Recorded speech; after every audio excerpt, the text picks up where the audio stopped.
Hey guys, happy Valentine's Day. Here is my surf and turf lobster tail and filet mignon for any occasion. Here goes. Cut your lobster tail along the back.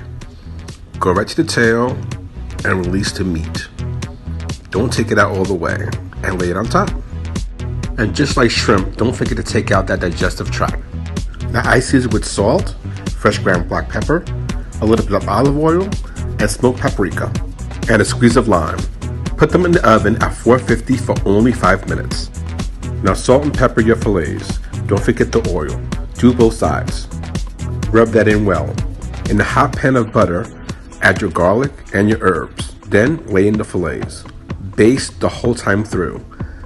This takes about 3 to 4 minutes per side. Then start plating with your vegetables. I have Brussels sprouts. Add your filet, your lobster tail, and a couple of potatoes. And there you have it. A surf and turf meal. Goodbye.